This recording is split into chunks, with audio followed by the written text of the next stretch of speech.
Yes, people, what's going on? Welcome back to Jake's AFC.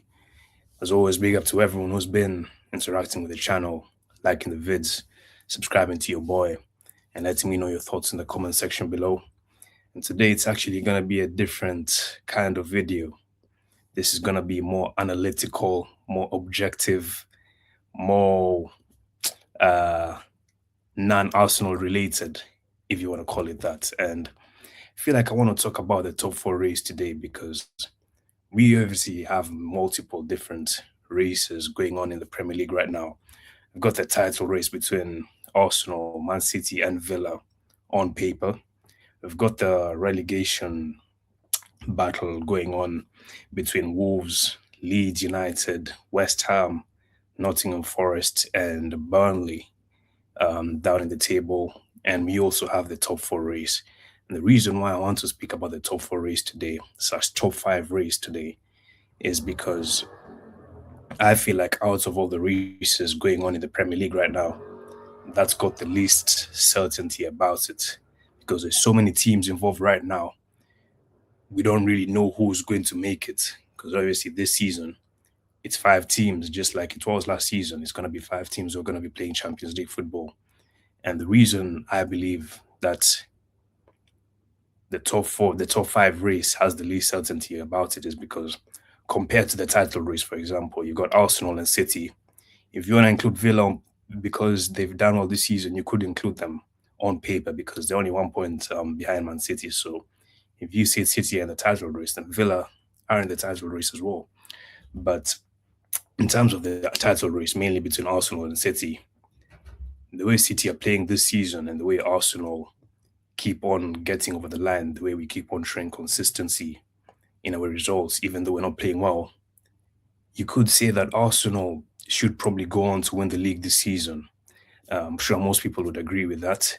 And in terms of the relegation battle, we would say that Wolves, that's a definite. They're relegated this season. I mean, looking at the table, they're 20th in the table and they're what 16, 14, no, 18 points away from safety. Burnley as well, you could say that they should go down this season. I mean, they're only 11 points. They're actually 11 points away from safety. And then you've got West Ham. So you've got West Ham, Nottingham Forest, and Leeds as well, who are involved, as I said earlier in the video. But in terms of that relegation zone, you could say Wolves and Burnley, that's a definite. They should be gone this season. That third spot, it could be anyone's. It could be Leeds, it could be Nottingham Forest, could be West Ham. But in terms of the top four race, I think that top four race is getting very interesting right now. And the reason is because there's a few teams that are involved right now. I think Villa are there, Man United are there, despite the shaky start to the season they had under Amorim. They're still around. Liverpool are around as well. I mean, you know how they started the season shaky. A lot of people were saying they're probably not going to make Champions League football this year, but they're still in and around that Champions League position. Chelsea are there as well. I mean, speaking about Chelsea, they were considered title challengers, title contenders this season.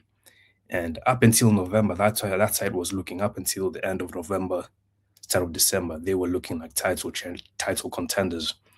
But ever since December, they've fallen off. And the reason, looking at this Premier League table, those Arsenal and City definitely they get Champions League. That's two teams that are definitely going to qualify for Champions League next season. But those three positions, there's three positions left, and there's four teams going for it. Meaning one team is going to definitely miss out on Champions League football next year. And this is very interesting at the moment because looking at the table right now, um, Aston Villa sit third. They've got 46 points and a goal difference of 9. Man United sit just below them in fourth position. They've got 41 points, 8 goal difference. Chelsea, they're fifth behind Man United. 40 points, 15 goal difference. Liverpool in sixth. They have 39 points and a goal difference of 6. So between third position and sixth position, between Villa and Liverpool, there's only 7 points that separates them. On paper, that looks a lot, but at this stage of the season, with over 14 games to play, that's not a lot of points right now. And one of the reasons I want to speak about each team individually, I'll start with Aston Villa. They've had a very good season. Emery is doing very well with them. They've beaten big teams like Man City, they've beaten Arsenal, they've beaten Chelsea, they've beaten Man United, they've beaten Tottenham. They've had some very good wins this season, and the fact that they're third in the league right now shows how good they have been this season. But I feel like with Villa, they were always gonna fall off at some point. Obviously, people were like, maybe they could sustain this form that they have until at the end of the season. I was thinking the same thing. But lately, they've been getting some key injuries to some of their best players. Guys like Boubacar Kamara. I believe he's out till June. John McGinn, he should be out till April. Ollie Watkins, he had a shaky start to the season, but in the last few weeks, over the last few months, he's been bagging goals. So he's out until I don't know how long he's gonna be out, but he picked up a hamstring injury and he's gonna be out for some time. They got Tillemans who's out as well. That's three midfielders. That's three key midfielders, yeah, and their striker and their main striker out injured. They obviously brought in Tammy Abraham, but I don't think he's gonna bring in the same amount of goals as Ollie Watkins this season. And the way Villa play, they tend a lot of their chances, a lot of their goals, a lot of their assists, a lot of their play comes from that midfield. Like they don't even play with wingers if you watch them. They tend to play guys like Morgan Rogers on the left, who is a number 10, but he plays on the left. They tend to play with John McGinn most of the time on the right. And then they have that three in midfield. They have the number 10. It could be Buendia, it could be Tillemans, it could be Kamara, it could be McGinn, as I said. Like Villa, they tend to overload that midfield. And with those players missing, and with the run they have, obviously they've qualified into the next stage of the Europa League. And knowing Unai Emery, he's going to want to take that cup seriously. They're also in the next stage of the FA Cup. They're in the FA Cup fourth round against Newcastle. And at this stage of the season, you need to have a big squad. And I don't think Aston Villa have that. Aston Villa do not have that big squad. They've got a lot of injuries. They've got a lot of, at this time of the season, when games are coming in thick and fast, you need a big squad, as I said. But with those players missing, that could derail them. You could see Villa starting to fall off massively because it's not sustainable. You're going to see more injuries starting to pick when players are playing a lot of games.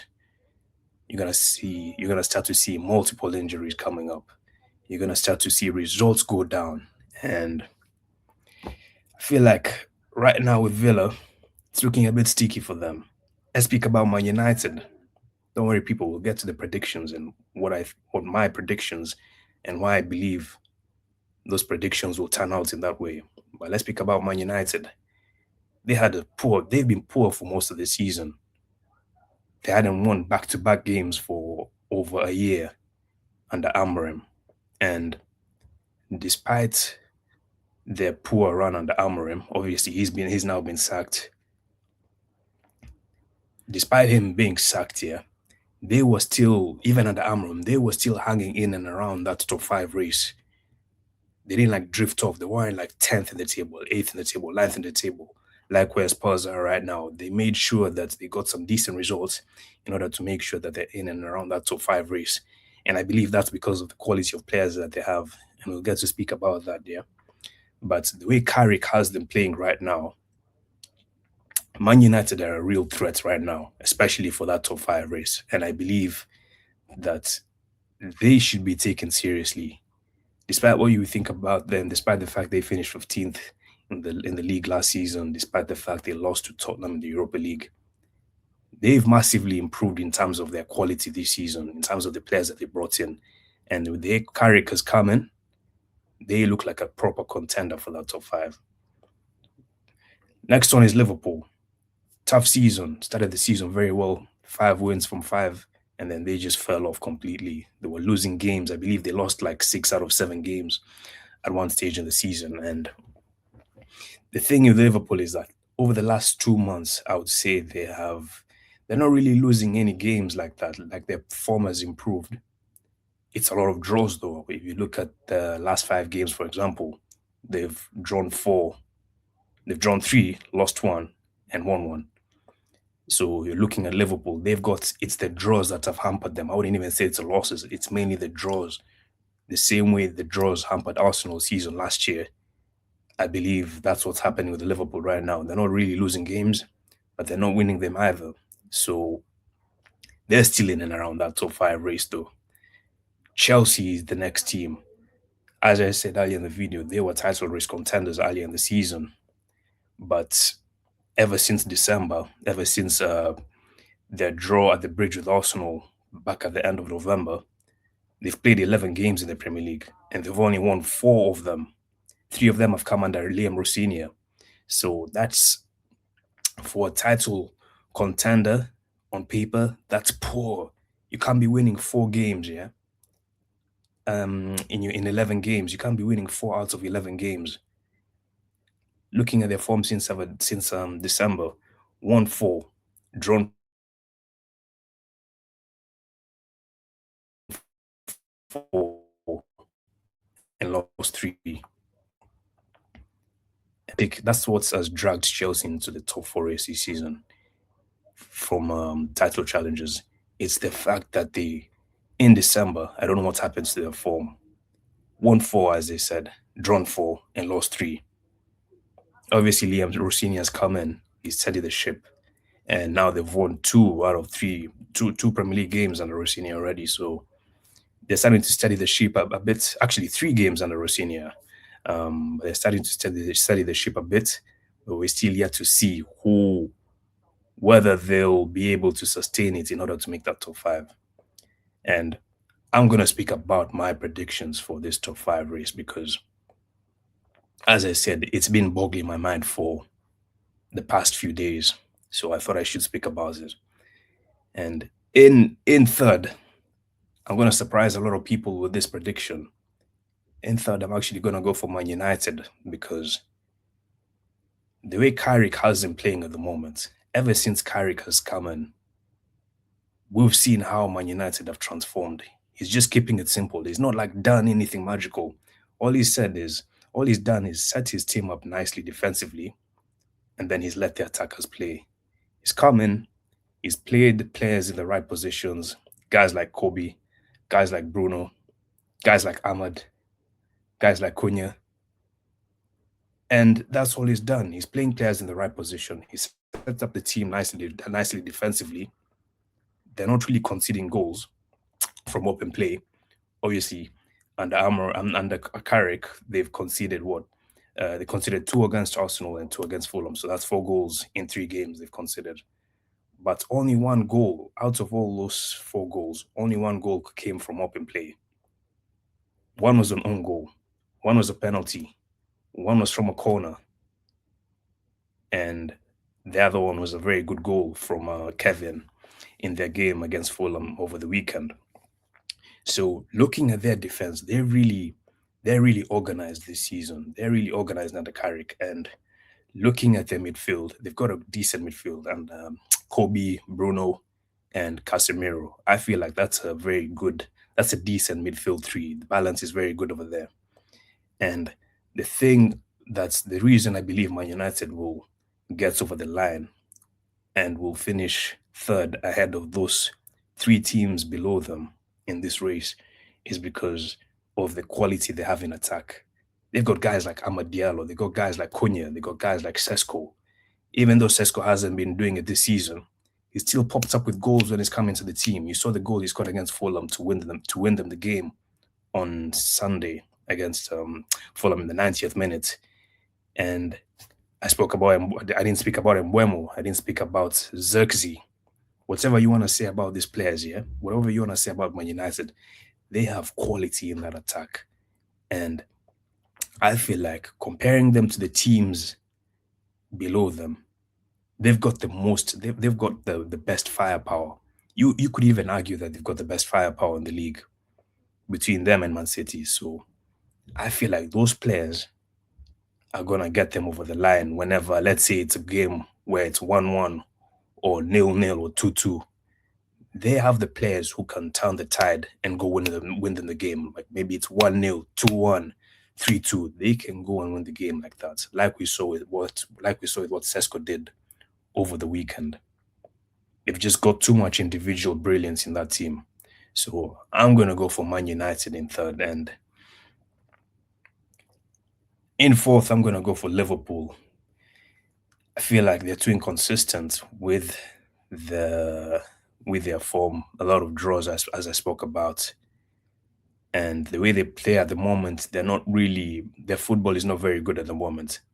But at the same time, I feel like Liverpool, similar to Man United, they've got a lot of individual brilliance in that team. That in spite of the manager, they can still get over the line, like we saw in that Newcastle game over the weekend. They went 1-0 down, and then Ekitike scores 2 goals, takes them 2-1 up at halftime. And in the second half, you've got Verts balling as usual, proper player, scores the third goal. Konate gets the fourth goal. And I feel like Liverpool, they've got some quality players in that team. Florian Wirtz, whatever you want to say about him, because he obviously he had a shaky start to the season, but now we're starting to see him coming into his own. Quality player, I believe. I don't know the stats, but he's got to like 6, 7 GA in the last 7 games. Quality player. Hugo Ekitike, proper player. Obviously, they've got guys like Shobos, who's having a very good season, and he's one of their most important players. He's also a good player. He's a decent player in that system. And I also think we shouldn't write off Mo Salah. And despite the season Salah is having, he's still a player that you shouldn't write off because you never know, he might just come up with a critical goal when you need it during certain games. And like I said, I'm going for Liverpool in fourth. Fifth, it's a tussle between Chelsea and Villa because I feel like, as I said, I think Villa are gonna fall off, but it's a tussle between Chelsea and Villa because out of all those between Chelsea, Liverpool, and Man United, I feel like Chelsea have the least quality. That's why it's a tussle between Chelsea and Villa. But I'm gonna go for Chelsea because I think they will just make it. I think they'll just make that fifth position. And the reason for that is because despite what you want to say about their defense, I feel like Robert Sanchez, yeah, has improved this season. He's improved this season. Whatever you want to say about him, he's improved. Their defense, when they have their Reece James, I feel like the best defensive partnership, the best backline is Reece James, Fofana, Chaloba, and Kukurea. If they can, and they've got a decent player in Josh Archimpong. Josh Archimpong. He's a decent player, and if they can keep Fofana fit, if they can keep Chaloba fit, and if they can keep Reece fit, Kukurea is always fit, so they don't need to worry about that. But if they can keep those three players fit here, I think that's gonna be enough for them to keep their defense at a good position. I feel like as long as you keep those three fit, your defense is gonna be calm. And as long as Robert Sanchez continues the form that he has been showing this season, the defense will be calm. They've got a decent midfield partnership in Enzo and Caicedo, and they've got the young G as well. In what's the kid's name? Andre Santos, decent player. But my problem with Chelsea is the attack. On paper, it looks good. It looks good. You'd say Neto on paper, decent player. Cole Palmer, very good player, proper player, but he's fallen off this past season. I think it's definitely because of the injury. He should just have the surgery because he's not playing well at the moment. That's the thing. For guys like Garnacho, who I don't rate. They got guys like Delap, decent player, but he's just having a tough time at Chelsea. João Pedro, very good player. Jamie Gittins, not it. Looking at that Chelsea attack here, that's where they're gonna fall short this season. Because like I said, in the attack, it looks alright on paper. But compared to the teams ahead of them in Liverpool and Man United, the attack is meaty. The attack is meaty, bro. Because I'm looking at in the attack right now. There's not a single player who you'd say is going to consistently come up with goals for Chelsea this season. Cole Palmer, as I said, very good player, but this season he has not been good. That's a reality. João Pedro started the season very well, but he's fallen short. Towards the middle of the season, he went through an inconsistent patch. He fell off, but now over these past few games, he's starting to show that his form is coming up again. But can he do it on a consistent basis? Like I said, very good player, but can he keep it? Can he keep it consistent? Pedro Neto, too inconsistent. Garnacho, terrible player.